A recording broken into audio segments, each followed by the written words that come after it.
Fala pessoal, estamos de volta para a segunda parte da nossa aula. Aqui tem muito assunto, muito detalhe para a gente tratar. Vamos começar a falar das disposições constitucionais, tópico 4, porque a gente terminou no tópico 3 no bloco anterior. Então, as normas que dizem respeito ao tema dos servidores públicos estão dispostas nos artigos 37 a 41 da Constituição. Então, são esses os dispositivos que você tem que ler com mais detalhamento. E são entendidas pela doutrina como normas de observância obrigatória em todas as esferas administrativas.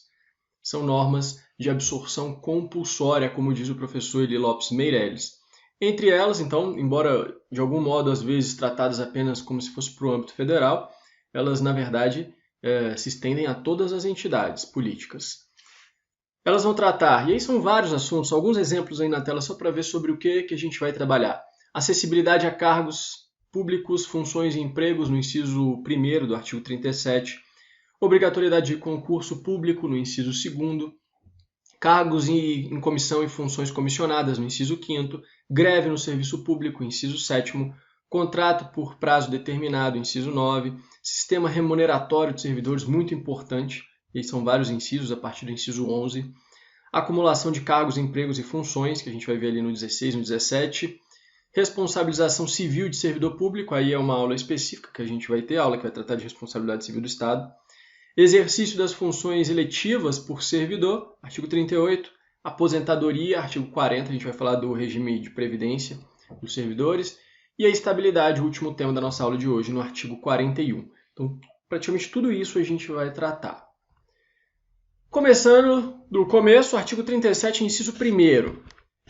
Primeira norma constitucional importante aí para o serviço público. O que se fala?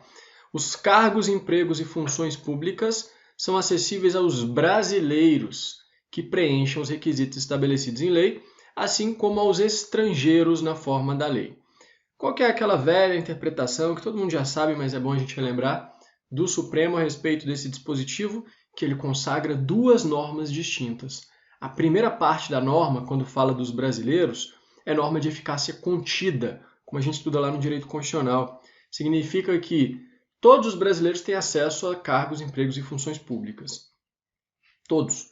Mas a lei pode conter, restringir essa ampla liberdade de todos, de ter acesso a cargos, empregos e funções públicas. Então a lei vai dizer, por exemplo, só quem tem mais de 18 anos pode ter acesso a cargo público, a Lei 8.112. Beleza, só quem tem mais de 18 anos, porque a lei pode restringir. Mas não precisa de uma lei para que o brasileiro possa ter o acesso ao cargo. Ele já tem automaticamente. A lei pode, no máximo, reduzir a aplicabilidade da norma constitucional com autorização na própria norma constitucional, que ela mesma diz que preenche os requisitos estabelecidos em lei. Já a segunda parte da norma trata dos estrangeiros.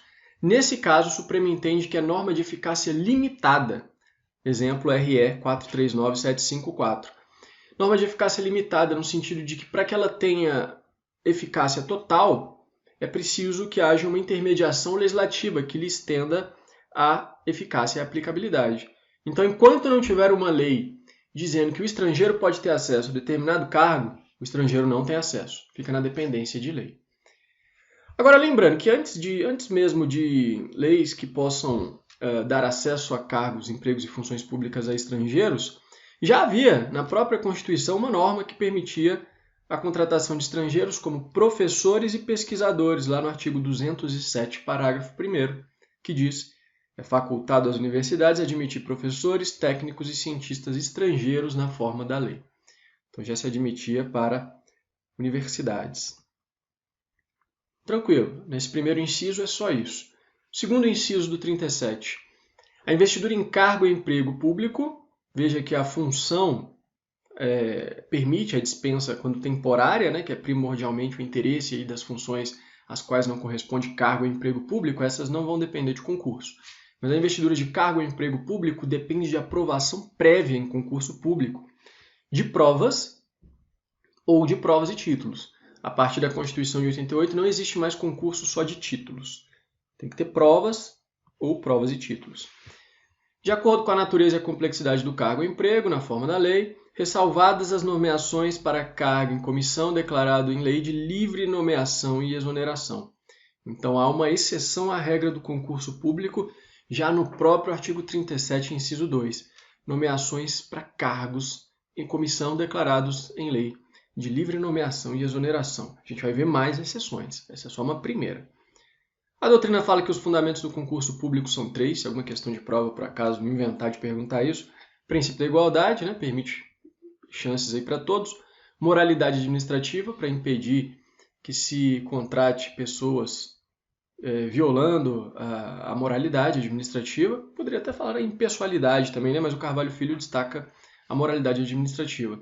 E o princípio da competição, que ingresse o melhor para o serviço público. Exceções à regra do concurso público. Então, na verdade, são 5 ou 6 exceções. Vou explicar por que 5 ou 6. A primeira a gente já viu, está lá no 37.2, cargos em comissão.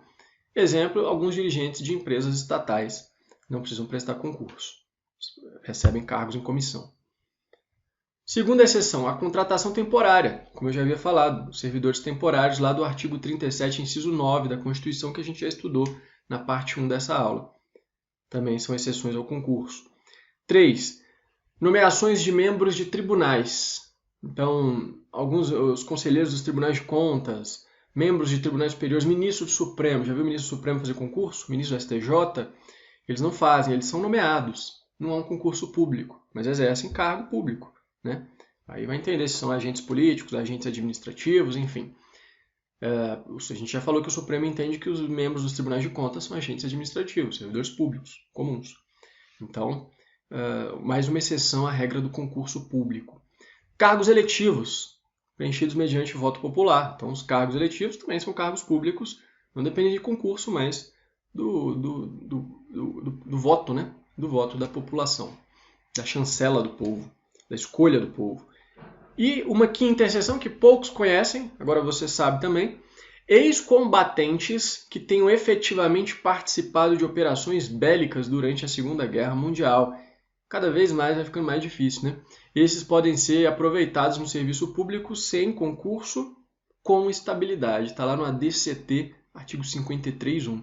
Então a galera das antigas que lutou lá na Segunda Guerra Mundial tem uma série de benefícios lá no ADCT. Um deles é que eles podem se aproveitar no serviço público sem concurso e ainda ganham estabilidade. E a sexta exceção ela é polêmica. Agentes comunitários de saúde de combate a endemias. Por quê? Porque a Constituição, no artigo 198, lá nos parágrafos 4º, 5º e 6º, vai falar que eles podem ser admitidos por um processo seletivo público. Eu coloquei até em itálico aí na tela. Processo seletivo público. E o seu regime será regulado por lei federal. Então, o que seria esse processo seletivo público? Uma boa parte da doutrina entende que o processo seletivo público poderia ser um procedimento simplificado que não é concurso. Porque se o constituinte quisesse, ele teria usado o nome concurso público. Ele não usou, ele usou processo seletivo público. Tem uma certa razoabilidade nisso, né? O professor Matheus Carvalho, que escreve a sua obra voltada para concursos, traz essa ideia. Então é possível que isso caia em prova nesse jeito. Mas o Carvalho Filho, o José dos Santos Carvalho Filho, ele diz, olha, primeiro essa interpretação não é muito boa, porque a gente sabe que o legislador constituinte ele não é muito técnico nos termos, né? Esse processo seletivo público é um concurso público. Além do mais, a Lei 11.350, que é a lei que regulamenta essa categoria, ela exige um processo seletivo público de provas ou de provas e títulos no artigo 9º, que é exatamente o concurso público. Então, o que a lei estipulou foi exatamente um espelhamento do concurso público. Então, não seria uma exceção. Ainda que se admita que a Constituição admite um processo simplificado, a lei não fez isso. Então, vê como é polêmico? Mas na prova, se cair que o agente comunitário de saúde de combate a endemias é exceção ao concurso público, você pode marcar que sim. Pode marcar.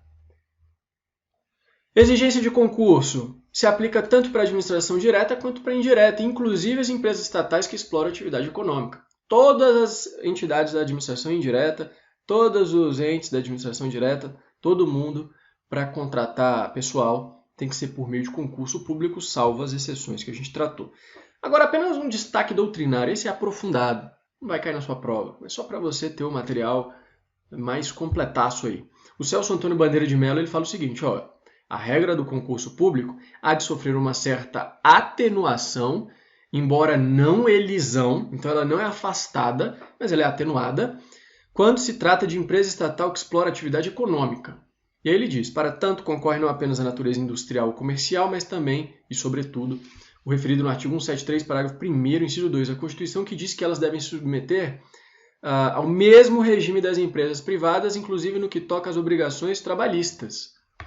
Então, por isso, há uma atenuação da regra do concurso. Ele fala, compreende-se que a empresa estatal pode legitimamente prescindir, dispensar da realização de concurso público nas situações em que sua realização obstaria alguma necessidade de imediata admissão de pessoal ou quando se trata de contratar profissionais de maior qualificação que não teriam interesse em submeter a prestar o concurso porque já são absorvidos avidamente pelo mercado.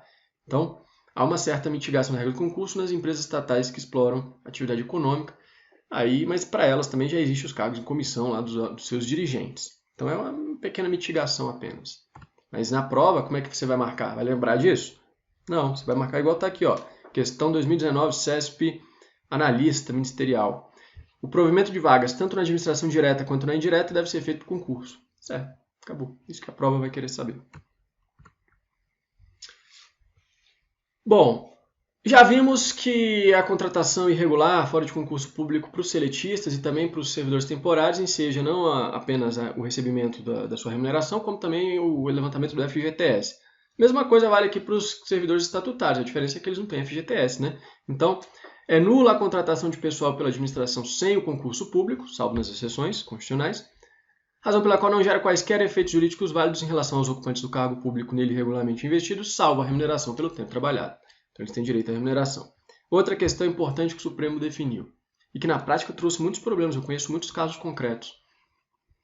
A posse ou exercício em cargo público por força de decisão judicial de caráter provisório, então uma tutela provisória, a liminar, não implica a manutenção em definitivo do candidato que não atende à exigência de prévio concurso público.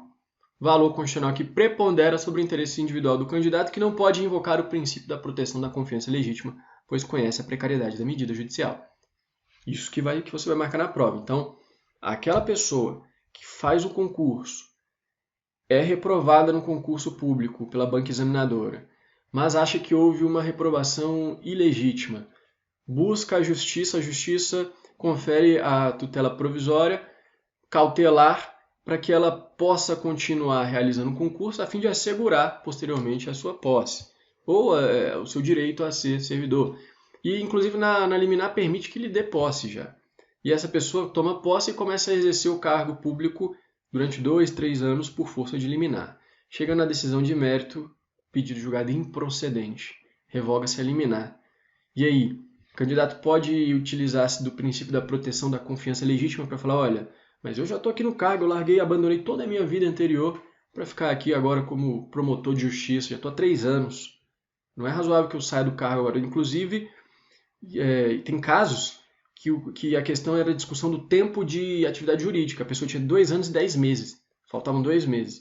E agora ela já tem mais 3 anos como promotora, excelente promotora. É razoável tirar essa pessoa que agora já tem mais de 5 anos de prática jurídica, porque ela na época tinha 2 anos e 10 meses, faltaram 2 meses?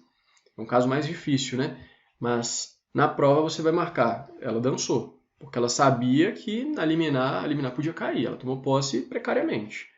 Inclusive eu conheço uma amiga minha que preferiu pedir a liminar para não tomar posse.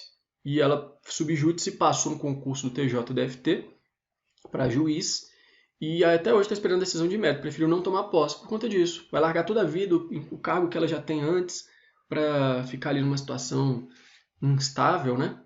Então isso é complicado. Anote essa tese aí.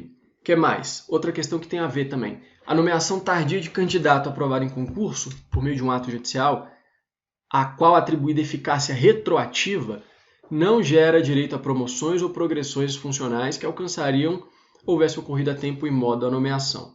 Outra coisa que acontece muito. O cidadão era para ter tomado posse em 2020. Mas a administração, a banca examinadora, sei lá quem, não lhe deu posse por algum motivo formal, reprovou de algum modo. A pessoa ingressa no judiciário e a sua pretensão é para que seja resolvida aquela celeuma e que ela possa tomar posse. Isso demora 3 anos. Então, em 2023, a pessoa toma posse. Quando ela toma posse, ela fala, olha, tomei posse agora por força da decisão judicial, mas já era para eu ter tomado posse há 3 anos. Então, eu quero tudo que eu tinha direito nesses 3 anos. Inclusive, promoção e progressão funcional. Já era para eu ter 3 progressões funcionais, ou sei lá, já era para ter sido promovido. Tem direito a isso? Não tem. Ainda que a decisão seja atribuída eficácia retroativa, não vai ter direito a nada, porque ela não trabalhou, ela não participou ali do cargo público, não exerceu o cargo. Então ela não tem direito a nada, ela só vai ter direito a tomar posse em 2023 e dali para frente ela vai começar a receber. Inclusive, olha só, informativo 775 do Supremo aí embaixo, repercussão geral. Na hipótese de posse tardia em cargo público determinada por decisão judicial, o servidor não faz jus à indenização sob o fundamento de que deveria ter sido nomeado ou investido em momento anterior, salvo situação de arbitrariedade flagrante. Então, nesse mesmo caso que eu citei, o cidadão fala, olha, era para eu ter tomado posse 3 anos, estou 3 anos sem receber a remuneração que era para eu estar recebendo, eu queria ter trabalhado, não trabalhei por conta de uma ilegalidade. Então eu quero os 3 anos de remuneração. Tem direito? Indenização? Tem direito a nada. Salvo arbitrariedade flagrante. E um exemplo concreto que eu extraí do site do Supremo Tribunal Federal. Pesquisei lá, achei isso aqui, ó. Supremo Tribunal Federal, em 2018. A apelada, classificada em 166, no concurso da Secretaria da Saúde do DF, por erro da transcrição do seu nome, não tomou posse em 2003. O erro foi corrigido só 2 anos depois e ela tomou posse depois de mais 2 anos, em 2007. Então, por conta desse erro, ela teve um atraso aí de 4 anos. Ou pelo menos de 2 anos, né? Se tirar o prazozinho que demorou para nomear.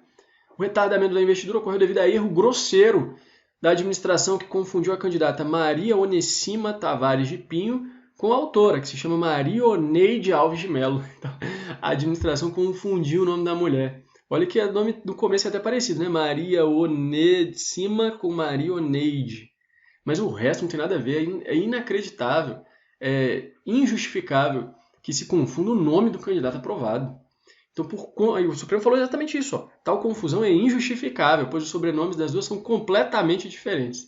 O primeiro nome, né, composto, Maria Onessima, Maria Oneide, até confunde, mas o sobrenome é completamente diferente. Parece a música lá do Mamonas Assassinas, né, João do Caminhão. Não tem nada a ver, cara. E aí o equívoco levou 2 anos para ser corrigido, assim verifica-se que o retardamento da posse foge aos mínimos parâmetros de normalidade, de modo que cabe a indenização nos moldes da tese que a gente falou. Então, salvo uma situação absurda dessa, não cabe indenização. Mas o que pode cair na sua prova? Eu, se fosse examinador, eu colocaria um caso concreto desse, que estaria embasado aí na decisão do Supremo. Mas provavelmente ele vai cobrar o que está na tese. E a tese é isso, salvo situação de arbitrariedade flagrante. Vamos ver uma questão sobre esse tema? Cartório, Rio Grande do Sul, 2019. A nomeação tardia de candidatos aprovados em concurso público por meio de ato judicial, a qual atribuída eficácia retroativa. Então olha como a questão, e é o que está na própria tese do Supremo, né? Quando fala atribuída eficácia retroativa, o candidato vai querer marcar que ele tem direito a coisas como promoção, progressão, que alcançariam houvesse ocorrido a tempo e modo da nomeação. Mas não. Errada a questão. Súmula vinculante 43.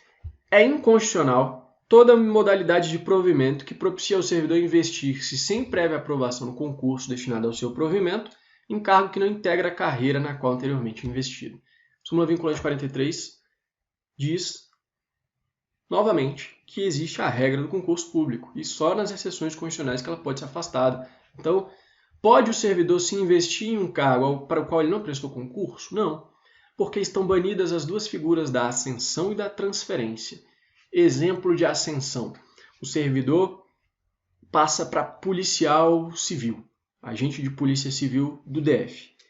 E aí ele começa, sempre se ingressa no cargo inicial, na classe inicial, e aí ele fica na classe e vai para intermediário, cargo intermediário e o cargo final.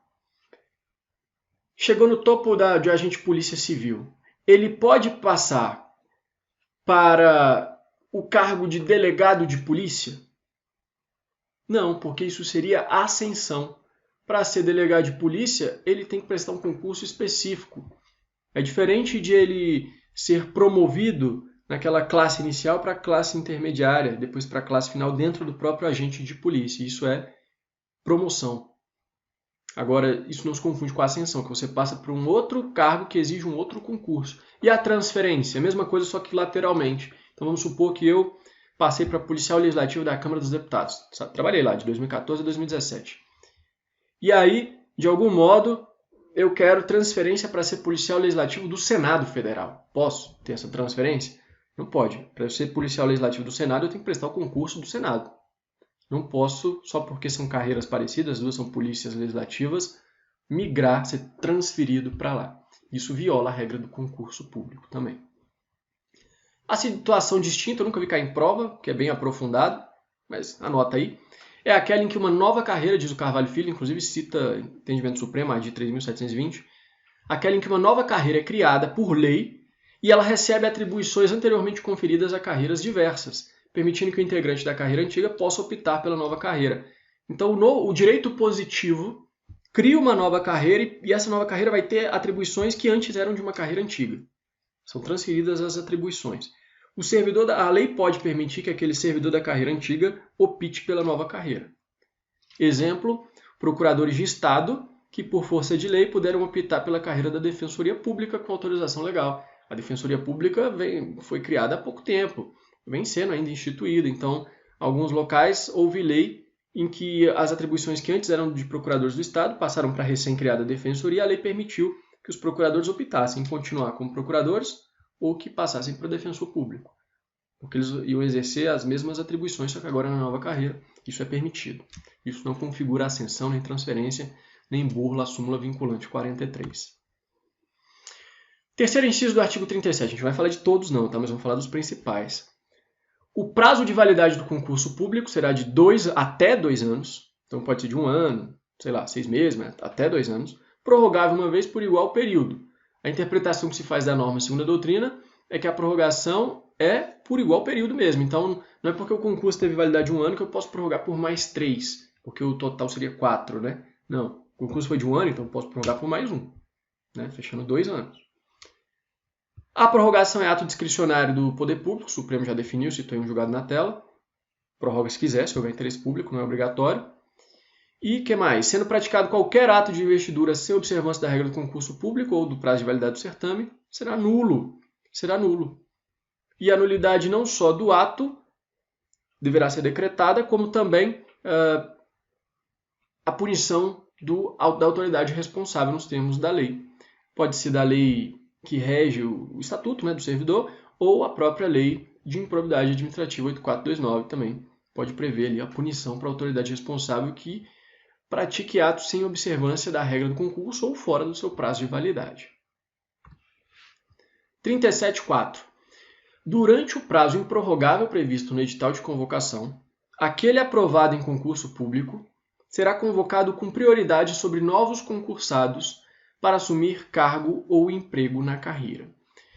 Então veja, aquele que foi aprovado em um concurso será convocado com prioridade sobre novos concursados. Pela Constituição, a gente vê que é possível que haja 2 concursos ao mesmo tempo em andamento para uma mesma carreira. Aconteceu comigo. Concurso para juiz do DF. Em 2015 foi lançado o primeiro edital. Esse aí eu fiz, não passei na primeira fase. Uma galera passou. Quando esse concurso foi para a segunda fase e saiu o resultado da prova de sentença, o TJ abriu um segundo edital, um novo concurso para a magistratura. Só que o primeiro ainda estava em andamento. Acabou a prova de sentença, mas ainda tinha prova oral. Demorou ainda o concurso. Enquanto estava rolando esse concurso, o segundo concurso de 2015 começou. Foi esse que eu passei, graças a Deus. Então, ficaram durante um tempo concomitantemente. Não tem problema, a Constituição permite, embora a Lei 8.112 tenha um dispositivo que pareça não permitir, né? Isso é permitido. E o que acontece? Aqueles do primeiro concurso têm que ser convocados com prioridade sobre os do segundo.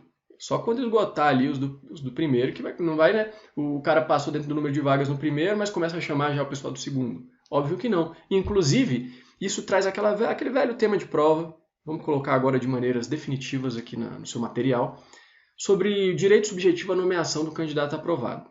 Quando que o candidato tem direito subjetivo a ser nomeado? Quando aprovado no concurso. O Supremo definiu, RE 837-311. 3 hipóteses.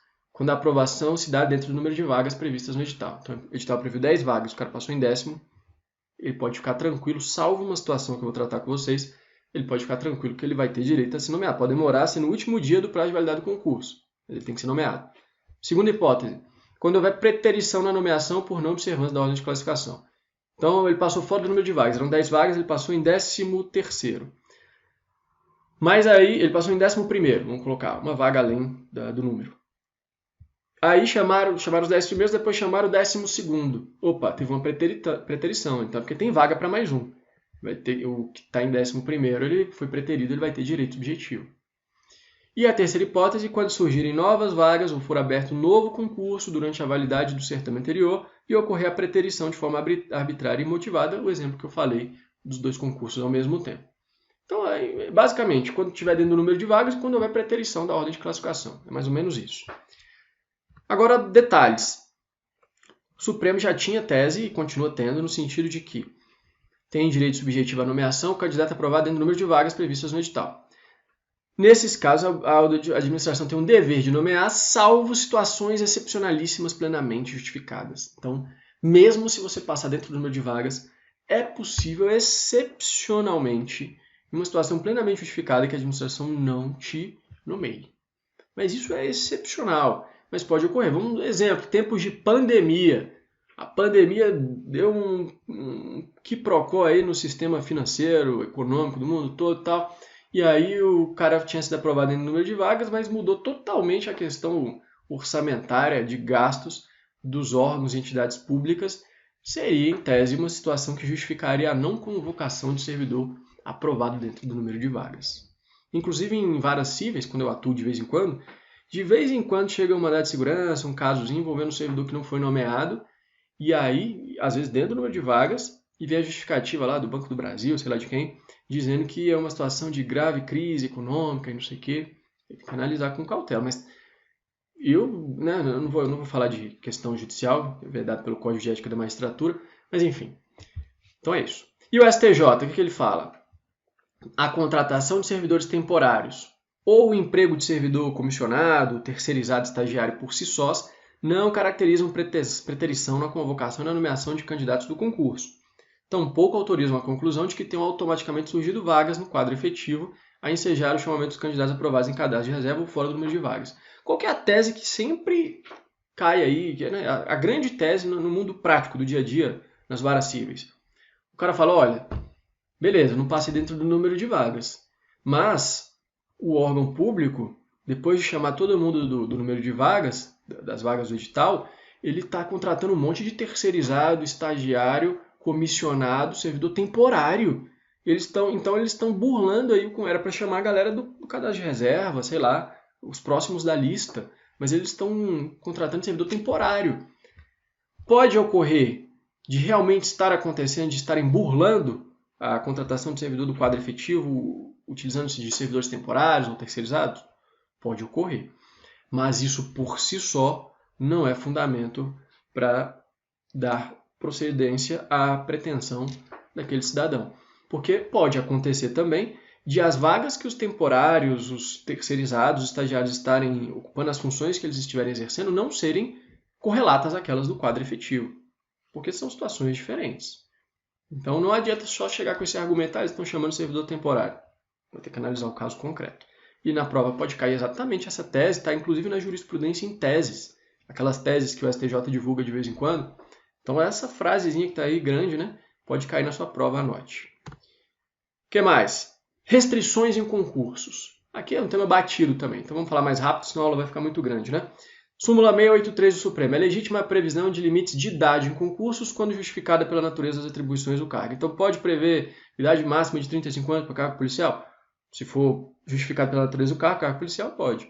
Agora, cargo para médico, o médico tem que ter menos de 35 anos, por quê? Não pode ser um médico mais velho? Então não tem justificativa.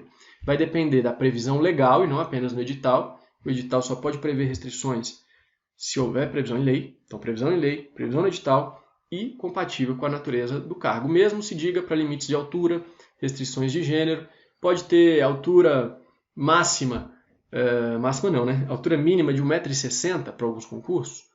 Se for carreira policial que atue nas ruas, pode. Já pensou um policial de 1,20 m? A polícia é função ostensiva, né?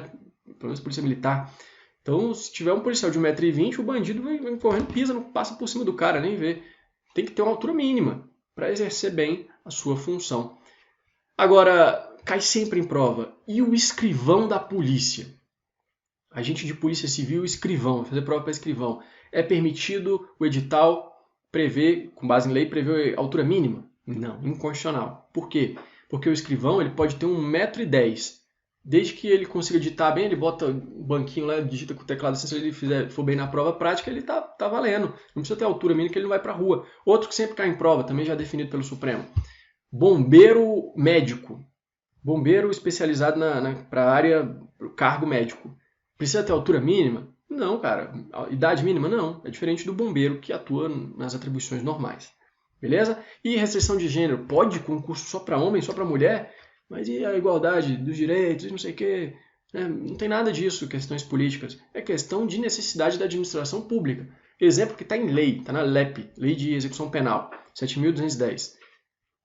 Estabelecimentos penais destinados a mulheres têm que ter exclusivamente agentes do sexo feminino na segurança das dependências internas. Então vai fazer um concurso para polícia penal agora, né? Com a nova emenda, 104, se não me engano. Nova Polícia Penal vai fazer um concurso para as policiais penais na penitenciária feminina. Se a lei exige que sejam mulheres que façam a segurança das dependências internas, o concurso vai ser só para mulher. Por que vai abrir para homem? Se eles não vão poder exercer a função, não atende ao interesse público. Então, se for justificado, é possível essa restrição de gênero. Em relação ao psicotécnico, de vez em quando cai na prova também, porque tem a súmula vinculante 44, que diz que precisa de previsão em lei para que seja aplicada a prova do psicotécnico, que a prova seja aplicada em critérios objetivos e científicos, e aí aquele palográfico que a gente faz com os pauzinhos parece loucura, mas não é, é critério científico mesmo, e que haja direito ao recurso administrativo. Para que haja direito ao recurso, é preciso que se dê publicidade, não de maneira ampla para todo mundo, mas ao candidato. Então tem um exemplo concreto, um amigo meu fez a prova para promotor do Ministério Público de Goiás, foi reprovado no psicotécnico. Teve acesso, publicidade para ele, né? Não para todos, ele teve acesso ao laudo, falaram lá que um teste determinado deu que tinha muita agressividade, por isso foi reprovado, teve direito ao recurso administrativo e reverteu no recurso. Hoje é promotor de justiça. Então são esses os critérios que podem ser cobrados. Investigação social. Permite-se investigação social nos concursos? A gente sabe que sim, porque tem aí todo dia, principalmente nos concursos de carreiras policiais. Mas o que a jurisprudência diz? Jurisprudência em tese do STJ. A investigação social em concursos públicos, além de servir à apuração de infrações criminais, presta-se a avaliar a idoneidade moral e lisura daqueles que desejam ingressar nos quadros da administração pública. Então é possível, sim. Outra questão, em relação à tatuagem. É possível que o edital preveja restrição a pessoas com tatuagem para o ingresso em determinados cargos? O Supremo fixou tese e decidiu que editais de concurso não podem estabelecer restrição a pessoas com tatuagem, essa é a regra, salvo situações excepcionais em razão do conteúdo que viola valores constitucionais. O exemplo que inclusive foi discutido nesse RE que está aí na tela. O cidadão vai fazer concurso para policial e ele tem a tatuagem, o braço todo fechado com a tatuagem do PCC. PCC e tal. Pode ele ser barrado no concurso por conta disso? Nesse caso, em tese sim. Porque o cara vai ser policial com a tatuagem do PCC, além de violar valores constitucionais, né? Ou uma tatuagem do nazismo, alguma coisa nesse sentido. Aí pode. Mas, em regra, as tatuagens, né, em geral, não podem impedir que a pessoa assuma um cargo público.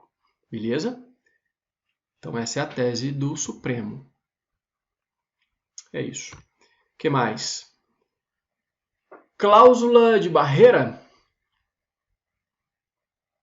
Não, a questão do inquérito à ação penal. Isso é uma dúvida, inclusive, comum dos alunos no dia a dia. Vem me perguntar por direct no Instagram, professor, eu respondo estou sendo investigado no inquérito por conta de uma besteira que aconteceu outro dia, ou numa ação penal. E aí, eu estou com medo de não poder ser promotor de justiça, juiz. Isso pode? Tese de repercussão geral, fixada em 2020. Então, chance de cair na prova grande, né? Sem previsão constitucionalmente adequada instituída por lei, então tem que ter previsão em lei e a lei tem que ser compatível com a Constituição, não é legítima a cláusula do edital do concurso que restringe a participação do candidato pelo simples fato de responder ao inquérito ou ação penal. Então a regra é que o fato de responder ao inquérito ou ação penal, até pela presunção de inocência, não possa eliminar o candidato, não pode lhe trazer prejuízo. Mas se houver uma previsão legal e ela for reputada no caso concreto constitucionalmente adequada, Aí sim, é isso que dá para interpretar, né? Mas essa é a frase que vai cair na prova, exatamente essa aí. Não tem que ficar divagando muito. Outra questão que é batida, já caiu em várias provas, mas pode cair de novo, repercussão geral. É constitucional a remarcação do teste de aptidão física da candidata que esteja grávida à época da realização da prova, independentemente de previsão do edital. Essa é uma exceção à regra também fixada em repercussão geral, lá em 2013. O Supremo disse que não é permitida a remarcação da prova de aptidão física, o TAF, né, o teste de aptidão física, para data diversa da estabelecida no edital do concurso em razão de circunstâncias pessoais do candidato, ainda que de caráter fisiológico, como doença comprovada por atestado médico, salvo se isso constar do edital. Então, como é que funciona? Você vai ler o edital do concurso, não tem nenhuma disposição estabelecendo que é possível remarcar a prova por uma questão física, a prova física, né, a prova do TAF. Então, se chegar no dia da prova, se amanhecer com febre, alguma doença ali na hora, torceu o tornozelo, o joelho, está eliminado. Já era, está eliminado. Então, problemas de caráter fisiológico, qualquer tipo de problema no dia, dançou, perdeu a prova. Salvo se o edital tiver a previsão. O edital faz lei entre as partes, se tiver lá no edital, todo mundo concordou, pode ter remarcação. Mas eu nunca vi um edital que preveja isso, pelo menos os que eu conheço aí eu não vejo. Agora, a grávida é a exceção. Então, a grávida, se ela comprovar que está grávida, ela, independentemente de previsão no edital, tem direito à remarcação da prova. Porque seria é mais uma questão humanitária, né? Beneficiando a mulher ser prejudicada pelo fato de estar grávida, enfim, realmente isso tem que ser protegido, tem que ser tutelado. Então, lembre-se da exceção da grávida e da regra, que a prova pode cobrar qualquer uma das duas situações. Eu, inclusive, passei por essa situação. Quando eu fiz o concurso em 2014 da Polícia Legislativa da Câmara, eu estava fazendo tratamento de saúde gravíssimo. E tive que ir, a minha prova de aptidão física para ser policial legislativo foi no meio do meu tratamento. Eu não tive jeito. O médico me proibiu de fazer. Falou, você não pode fazer, prova de concurso vai ter depois, você vai preservar a sua saúde e sua vida. Mas eu, teimoso, fui lá e fiz a prova. Mesmo assim, passei, graças a Deus. Consegui. Foi difícil. Beleza. O que mais? Vinculação ao edital. Todo mundo ouve aquela história, o edital faz lei entre as partes, é uma vinculação. Tudo bem, mas é possível excepcionalmente que seja alterado o edital. O Supremo se firmou pela legitimidade da alteração do edital, posteriormente à sua publicação, mas em hipóteses bastante restritas. São basicamente duas hipóteses. A primeira, para fins de adequar o edital à lei superveniente. Então, vamos supor que uma nova lei foi editada impondo novas condições para o respectivo cargo público. Então, o edital vai ter que se adequar à lei. E aí vai ter um novo edital. Segunda hipótese, quando houver um erro material. Isso aí a gente vê muito, né? Quando a gente vai fazer concurso, retificação do edital. Aí alterou ali alguma coisa, um cronograma, alguma coisa como é que chama? Nas matérias que vão cair, ficou meio errado, aí mudam, né? Então, erro material, garantindo seus candidatos prazo razoável para conhecer a correção. Erro material e lei superveniente. Fora isso, o edital não pode ser modificado ao bel prazer da administração pública e da banca organizadora. Não pode. Só hipóteses restritas. Cláusula de barreira em concurso. Tem tese do Supremo dizendo que pode e tem o decreto recente, decreto de 2019, que regulamenta concursos públicos no âmbito da administração direta federal, direta e indireta federal, ele também prevê a cláusula de barreira. Então é algo consagrado tanto no direito positivo quanto pela jurisprudência. O que é a cláusula de barreira em concurso? É o que a resolução do CNJ impõe para a magistratura. Só passam para a segunda fase, para a prova de sentença e questão subjetiva, aqueles que estiverem entre os 300 primeiros na primeira fase, que estiverem entre os 300 primeiros na prova objetiva. Isso é a cláusula de barreira. Muita gente foi contra essa situação, porque fala, mas eu passei, tirei a nota mínima, essa cláusula de barreira é inconstitucional. O Supremo destacou aí, não viola a Constituição Federal a limitação pelo edital do número de candidatos que participarão das fases subsequentes, ainda que importe na eliminação de participantes que, não obstante tenham atingido notas mínimas, tenham se classificado além do número de vagas previsto no edital. Outra questão importante, também que aparece demais no judiciário e pode também cair na prova. O judiciário pode controlar as respostas dadas pela banca examinadora, ou seja, ele pode fazer um controle da correção da prova. Não, a regra é que não. O Supremo diz, excepcionalmente, é permitido ao Judiciário um juízo de compatibilidade do conteúdo das questões do concurso como previsto no edital. Então, o candidato fala, esse gabarito aqui está errado. O examinador se confundiu, inclusive as razões que ele deu no recurso estão erradas. Judiciário, olha aqui, eu fui prejudicado por um erro da administração, enfim. Não, o juiz não pode substituir o examinador na correção da prova. O máximo que ele pode fazer é você provar, o candidato provar que caiu uma questão sobre lei de abuso de autoridade. E a lei de abuso de autoridade não está no edital. Aí beleza, um juiz de compatibilidade da questão com o previsto no edital. E a segunda hipótese que o juiz pode se imiscuir no mérito da questão é em erro grosseiro. Erro grosseiro, teratologia, o Supremo já definiu. Inclusive nesse caso que está aí na tela, mandado de segurança 30859, o Supremo concretamente reconheceu um erro grosseiro em uma correção. Era um caso de uma prova para o Ministério Público Federal, não lembro, em que se considerou, o gabarito considerou domicílio e residência como termos sinônimos. E lá no direito civil a gente sabe que domicílio e residência são conceitos jurídicos distintos. Embora no âmbito leigo as pessoas acabam falando como se fossem sinônimos, né? Mas no âmbito jurídico eles são distintos. E os ministros falaram isso não se pode admitir, porque é um erro grosseiro. O que mais? Outra questão que também é muito boa para a prática, né? Nem só para você fazer sua prova, mas até para o candidato mesmo, na prática. Pode ser cobrada na prova legislação superveniente à publicação do edital? Então, vou fazer uma prova, sai o edital. Entre o edital e a realização da prova, vem uma lei nova editada. E hoje em dia o Congresso editando leis à torta e à direita, né? Sempre sai lei nova. Pode cobrar lei nova, e o mesmo valeria para um julgado novo, alguma coisa nova? Pode, desde que o edital não vede expressamente. Então a regra é que pode. E desde que seja compatível com o conteúdo do edital. Então, uma nova lei que alterou o Código de Processo Penal. Pode ser cobrada? Pode. Se no edital tiver lá que vai cair o Código de Processo Penal, a nova lei pode ser cobrada. Mesmo que ela tenha saído depois do edital. Novos julgados e tudo mais. Só se o edital vedar. No meu concurso, o edital vedou. Foi o único caso que eu conheço que o edital vedou, deve ter outros. No meu concurso, para juiz, 2015, 2016, vou ter finalizado só em 2017, demorou pra caramba.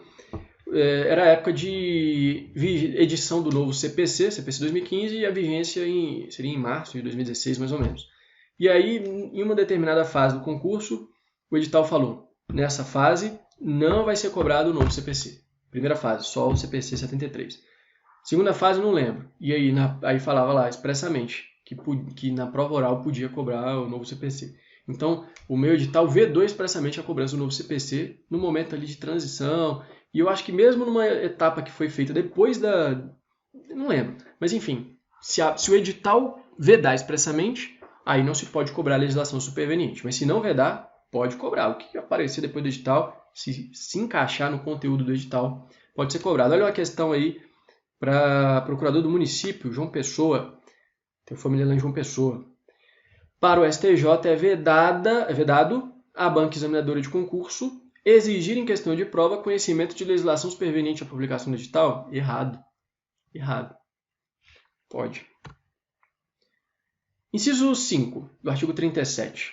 Funções de confiança exercidas exclusivamente por servidores ocupantes de cargo efetivo e os cargos em comissão, que são preenchidos por servidores de carreira nos casos, condições e percentuais mínimos fixados em lei, destinam-se apenas a atribuições de direção, chefia e assessoramento. Esse inciso ele é muito importante. Algumas questões importantes podem ser cobradas desse inciso. Então vamos fazer ali um pente fino. Primeiro, temos duas situações distintas. Função de confiança, as FCs, e cargos em comissão. No TJ eles são chamados de CJ. Não sei por quê, né? CJ. Então, função de confiança e cargo em comissão. FC e cargo em comissão. As FCs são só para servidores ocupantes de cargo efetivo. Então, para alguém ganhar uma FC, tem que ser concursado. Já o cargo em comissão depende. A Constituição diz, eles vão ser preenchidos por servidores de carreira apenas nos casos, condições e percentuais mínimos previstos em lei. Então, a lei vai ter que dizer, 75% dos cargos em comissão são para servidores do quadro efetivo. 25% são de livre nomeação. E aí a pessoa não precisa nunca ter feito concurso público, ela é nomeada para o cargo em comissão. No Tribunal de Justiça do DF, por exemplo, só para exemplificar, oficial de gabinete, outras funções são funções de confiança, tem que ser servidor efetivo. Mas o diretor de secretaria é uma CJ. Então o diretor de secretaria ele pode ser alguém que não pertence aos quadros do tribunal, que não fez o concurso. Alguém que você sabe que é um bom administrador, o juizão chama o cara lá para exercer o cargo em comissão. Beleza? Essa é a diferença entre os dois. O segundo detalhe que se extrai da leitura do 37.5 é que ambos, aqui temos uma semelhança, só podem ser destinados a atribuições de DCA. Decore, DCA, direção, chefia e assessoramento. O Supremo já declarou, está aí na tela, inconstitucional a lei que prevê cargo em comissão de índole técnica ou para desempenho de atividades rotineiras. Não pode. Isso é uma burla à regra do concurso público. E muitos estados fizeram isso, inclusive o próprio CNJ, no seu controle de legalidade do ato administrativo de nomeação desses servidores em cargo em comissão, reconhecia, mas afastava a aplicação da lei inconstitucional que permitia a contratação de cargo em comissão fora de hipóteses de DCA. E aí o Supremo teve que decidir se isso que o CNJ fazia era controle de constitucionalidade ou não era. Acabou decidindo que isso não é controle de constitucionalidade. No meu livro de controle de constitucionalidade eu mostro que isso é controle de constitucionalidade. Mas o Supremo fala que isso não é. Mas enfim, outra discussão, né? Então ambas se destinam a atribuições de chefia, direção e assessoramento. O que mais? É norma de eficácia contida, então depende da lei. A lei que vai ter que dizer os percentuais tais para regulamentar esse 37.5. Vamos ver como isso já foi cobrado em prova? Analista do TRF da 4ª Região. Acerca do regime jurídico aplicável aos cargos públicos, a Constituição e a Lei 8.112 dispõem que somente os servidores titulares de cargo efetivo podem exercer função de confiança? Perfeito. Função de confiança, só cargo efetivo. Se for cargo em comissão, vai depender, a lei vai estabelecer algum percentual. Mas eles podem ser de livre nomeação e exoneração, como a gente viu lá no 37.2. Nepotismo. Falando aí de concurso público, né? A súmula vinculante 13 diz: a nomeação de cônjuge, companheiro ou qualquer parente até o 3º grau, não só da autoridade nomeante, mas do servidor da mesma pessoa jurídica investido em um cargo de DCA, para o exercício de cargo em comissão ou de confiança, ou função gratificada, seja na administração direta, indireta de qualquer dos poderes, de qualquer das esferas políticas, viola a Constituição. Esse é o nepotismo. Chamar para exercer uma função de confiança ou um cargo em comissão alguém que é parente, cônjuge ou companheiro. Inclusive mediante designações recíprocas, que é o nepotismo cruzado, e ocorre demais, né?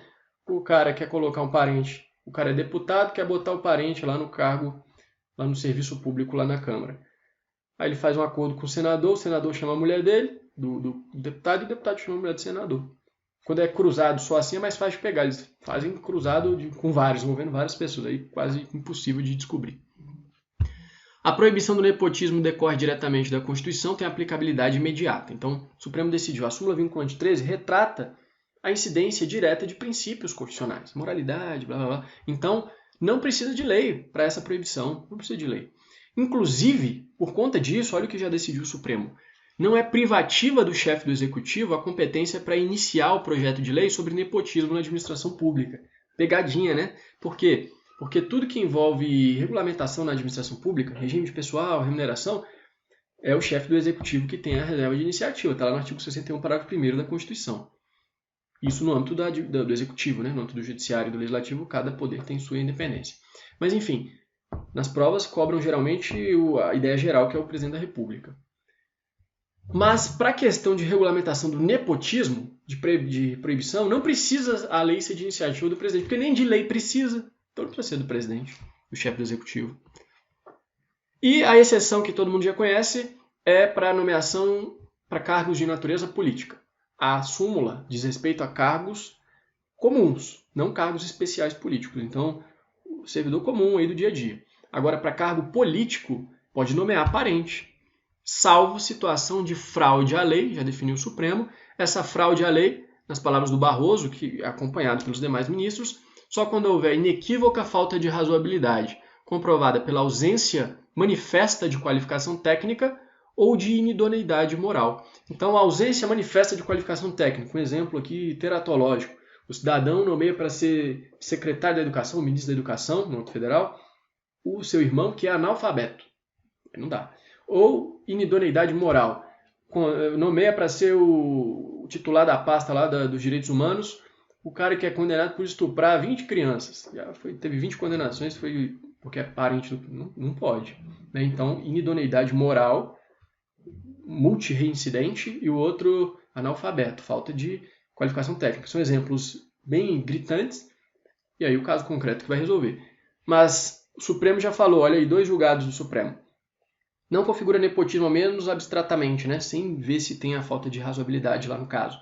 Nomeação de irmão do governador para ser secretário de Estado, não é nepotismo. Nomeação da esposa do prefeito ou do vice-prefeito para ser secretária municipal, não é nepotismo. Não é nepotismo. Então, para cargo político, pode marcar na prova, não é nepotismo, salvo essas situações que eu falei. Outra questão envolvendo esse dispositivo. Eu acho que vai dar quase 1 hora. Eu vou ler esse slide, vou terminar esse slide aqui, explicar esse slide e a gente vai encerrar. Eu vou gravar uma parte 3, então, da aula de agentes públicos, que é um tema realmente muito empolgante e detalhado e importante para provas, né? Para a gente encerrar, a Lei 8.112 diz que é possível acumular cargos em comissão temporariamente. O artigo 9º, parágrafo único, diz que o servidor que ocupa um cargo em comissão ou um cargo de natureza especial pode ser nomeado para ter o exercício interino em outro cargo de confiança, sem prejuízo das atribuições que ocupa, mas ele vai ter que optar pela remuneração de uma. Então, ele pode acumular mais de um cargo em comissão, mas tem que optar por uma remuneração apenas. E para encerrar, a emenda 103 de 2019 incluiu o parágrafo 9º no artigo 39 da Constituição, e isso pode cair em prova exatamente do jeito que está em negrito aí na tela. É vedada a incorporação de vantagens de caráter temporário ou vinculadas ao exercício da função de confiança ou cargo em comissão à remuneração do cargo efetivo. Então, o servidor ficou um tempão exercendo função de confiança. Ele pode incorporar? Antigamente podia. Previsão legal, várias previsões de lei permitiam a incorporação. Então, tem muito servidor no judiciário, o TJDFT, por exemplo, que incorporou várias vantagens e ganha um salarião lá em cima. Isso não é possível mais. Há algum tempo e agora está expresso na emenda 103. Não pode incorporar. Então vamos encerrar por aqui, a gente continua daqui a pouquinho.